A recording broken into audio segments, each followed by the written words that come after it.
Hi everyone, it is Pokemon Rookie 123. Thank you for checking out my channel. If it's your first time here, welcome to the channel. And if it's your second or third time, thank you for coming back, guys, and showing me some love. Don't forget to hit that subscribe button, the thumbs up, and leave a comment down below if you like the video or what you guys would like to see more. So for this video, I decided to go in a different route again. I've been talking a lot about serial product and single products, but I kind of want to talk about how I started getting investing in Pokemon and what I learned and what mistakes I made. That way you guys can learn from them as well. So basically, I started getting into Pokemon. Before investing, I just used to play the game, go to leagues and cups, and just play with my friend Dimitri. Shout out to Dimitri. Love that kid. He's the one that got me into Pokemon. But I was just a collector. I just enjoyed playing the card game and meeting people and just having fun. And I found out in the summer when COVID hit and everything, I couldn't go to these leagues anymore. And I still love Pokemon, so I wanted to find a way to kind of still be involved in it. And I found out about the investing aspect of it. And I thought it was so cool because I was like, hold up, this is kind of like my hobby. And if I can make money out of my hobby, then what else can I really ask for? I was like hitting the jackpot. So I was like, okay, let me do some research and find out how you can actually make money off these products. Like I never even thought about like, oh, buying and holding on to a booster box and waiting years and then you can make money off of it. I thought it was so cool. It was kind of like a mind-blowing event. But anyway, one thing about me is like once I get into a project, I kind of like have all my focus in that project and researching nonstop, reading books. So basically, over the summer, I had so much free time since I wasn't working. I'm a teacher, so I had the summer off, and I was just eating and sleeping Pokemon nonstop for like 10 hours, 12 hours a day, and just doing research, watching so many YouTube channels, and learning as much as I can before I put my money into it. So once I felt like I learned enough and put the time into it, I was like, okay, now it's time to put my money and put my money where my mouth is and actually buy these products and see what can happen. So I decided to take out some money from my account, amount of money that I was comfortable in investing, and I was okay if I lost it.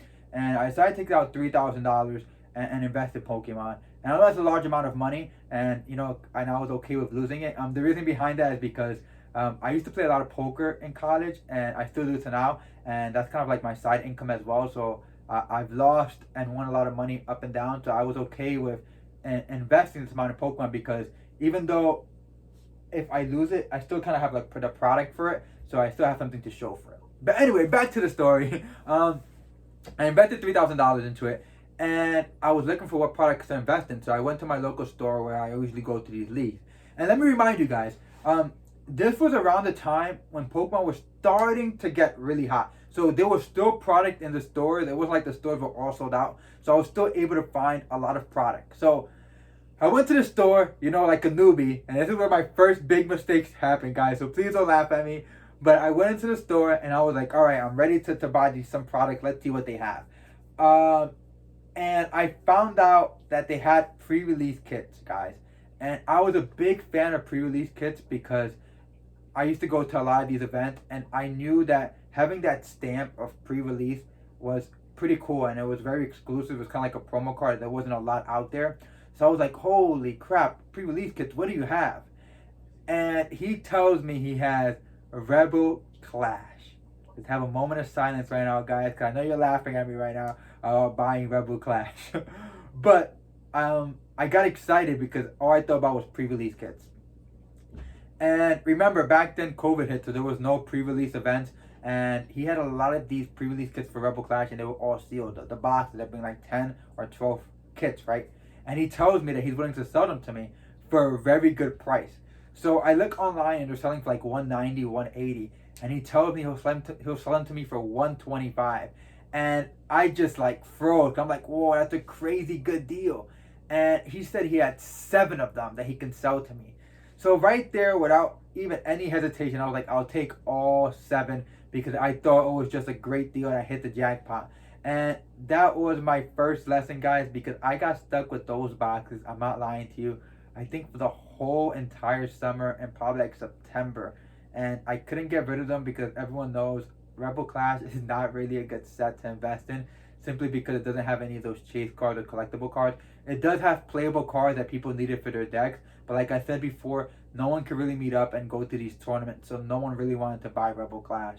So I learned right there off the bat that even though it might be a good sale or a good price to buy, sometimes it's not a good deal simply because can I sell it? And I couldn't. So sometimes people might sell it for a good price simply because they kind of get rid of that product, and you end up being that the goldfish or the noob that actually buys that product. So that was my mistake. I ended up selling those products for roughly what I bought them for, 125 or even a little less, so I can get my money back and invest it in something else. But that was a story that I learned. So learn from a mistake, guys. Definitely do your research, even if it's a good sale, a good price. Wait, think about it, pause, breathe, and think it over before you pull the trigger. Anyway, I started buying more product. I've definitely bought Hidden Fates. I think I bought like 3 or 4 cases. And back then they were selling for $240 a piece, which was insane. Basically $20 a 10. So I definitely bought those. And I bought a few booster boxes as well. I bought Evolution booster boxes. I bought Team Up. They were going for like 200 at the point. And I bought Cosmic Clip. So I started with that. And what I did was I tried to sell them on Instagram. So I started my Instagram page, and that's at Pokemon Rookie 123. And I already right there alone hit like a wall. And the reason for that was because I kind of came into the Pokemon community with a whole bunch of product, just selling things right away. And that's not how things work, guys. Especially on Instagram, people kind of have to have trust in you first. So people started following my page because I was posting ridiculous pictures of all these products. But no one knew who I was. No one knew if I was a fake account or if they can trust me. And I talked to some people in the community, and that's the advice they gave me. They said start off small. So I was like, okay. I looked into my collection, and this is another good tip that you should use when trying to get income to invest in Pokemon. Was I went into my personal collection and looked at stuff that I didn't want anymore. Like I said before, I was a collector before, and I opened up a lot of booster boxes. I had a whole bunch of cards, a whole bunch of duplicates and extra cards that I didn't want. They were just in my binder collecting dust. So I started posting these cards up for sale on my Instagram. $2 cards, $3 cards, $4 or $5 cards, and people started buying them. And that's when I talk about the grind and putting in that work. Like I had to like package them up, put them in envelopes, bubbled envelopes, go to the mail office and mail them off. And all I was making was like $20, $80 a week, and it was a lot of work. But you have to start somewhere, guys. You have to build and put in that work. Like it's not gonna grow from one day to another. So for one whole month, all I did was do singles. I was saying singles. I was giving cards away and doing raffles on my page. That way people can just get to know me and know that I'm a trustworthy guy and that I'm an honest person and that you can trust in me when you're buying merchandise. So I did that for a month, guys. And after that, I started selling more product and started building my way up and noticing that people were willing to buy more because they saw that the other people would be like my reference. So that's what I did to start off. And one thing that I also did was all the profits that I made, I reinvested back into Pokemon and buying more product. That way, my inventory will grow a lot faster. And I think that's a smart thing you should do, especially like when you're starting, like you can say like a company. Don't take any of your profits out, especially if you have a job on the side, because that job pays for all your bills and everything else. This is kind of like a side hustle or a side hobby. So I just reinvested everything back in, and I was able to buy more product at a faster rate. Once the summer was over, that's when kind of like the Pokemon boom started, and everything just went skyrocket and prices were insane. And luckily for me, I was able to have enough inventory, or I invested in good products that also went up as well. So by the end of the summer, I took my $3,000 back that I invested, because that was the plan, to kind of see where I can go from zero to like how I am now. And by the end of the summer, and I'm talking about, guys, working hard every day, going on eBay, buying stuff on eBay, looking at prices, doing my research, watching videos. I'm telling you guys, I slept and ate Pokemon 24/7. Like all I did was go on eBay, research what set is coming out, walking to stores, multiple stores in New York, and looking for sales. And that's the things that people don't see in the background of the travel, the hours of research, like to put into like making this work. And it was worth it at the end, guys. And at the end of the summer, once I took the $3,000 back, I roughly had over $10,000, close to like $13,000 worth of inventory. So basically, all that inventory was already paid off because I didn't invest any more money into it. All I invested was $3,000. So basically, I was free rolling, and those $13,000 of inventory was just my profit. And that's one thing I think that's important, and it kind of helped me when investing in Pokemon because it helped me with my patience. Oftentimes, when we invest in a product and our money is tied up into it, we kind of lose patience in it, especially if you need the money. So that's one thing that I did. I kind of like put all my profits into the product. And one thing that I did too that I want to give a tip to everyone when investing in Pokemon is the number one key is invest in what you like. I can't express that enough, or how important that is, guys, because if you love a product so much, you don't really mind if you sell it or you don't. You don't mind if you get stuck with it because you enjoy it anyway. Like all the products behind me, I love them. I love Cosmic Clips. I did a video about that. I did a video about the Shining Legends Premium Box. I did a video about Hidden Fate. And all these products, I don't mind if I have them for the rest of my life and they just sit here and I just open them up with my kids or my family.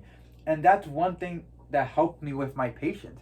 You know, patience is very important, especially long term when you're investing in something, because you kind of get frustrated because you want to see that the profit of it or the value of it go up really fast, and that's not how Pokemon works, right? It goes slowly and slowly and slowly, and eventually a couple of years it'll keep going up. So definitely invest in things that you like because it will help you with my patience. That's one thing that I use for myself. I only invest in things that I enjoy because I like watching them and looking at them, and I don't mind getting stuck with them. But going back, oh man, I lost my thought. What was I? Oh yeah, $13 of profit. And I started just working from there, guys, and just selling things off. And I wanted Pokemon to kind of be its own engine where all the profits that I made from Pokemon kind of just paid off for itself, and I just be able to keep buying. And that's something I did till today. I haven't invested any more money from my own, personal account or my job into Pokemon. And that $13,000 of inventory is now going over to $20,000 just from holding on to items and selling them over and over and buying more product. I'll give you a great example. These premium boxes over here, I bought them for $80, and I roughly bought 10 of them in the summer. And now in the last 2 or 3 weeks, I sold 4 of them, and each one of them I sold close to $500 to $600. So right there alone, it was $2,400 in revenue after you take like the fees and how much I bought them shipping. I also made close to $2,000 in profit. And with those $2,000, I was able to buy more Hidden Fate cases and things like that. So you can see how it can actually work, where Pokemon can be its own engine, and you can keep using that money to grow your inventory and grow your collection. But the only thing is that you have to work hard for it, guys. I wish it was easy, but it's not. The first thing you have to do is just believe and dedicate your time and hard work and doing your research.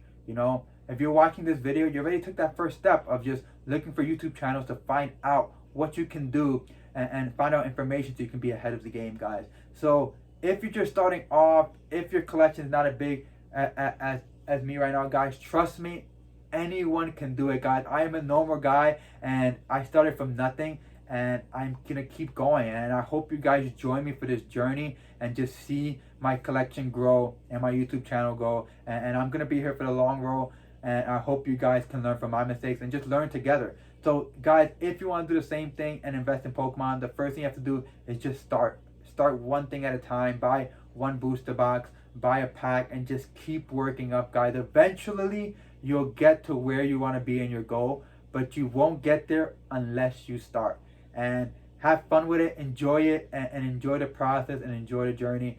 It's like the Pokemon game. You can't catch them all in one day, right? The purpose is to catch all the Pokemon. Gotta catch them all. But if you're able to catch them all in one day, then what was the point? There was no fun in it.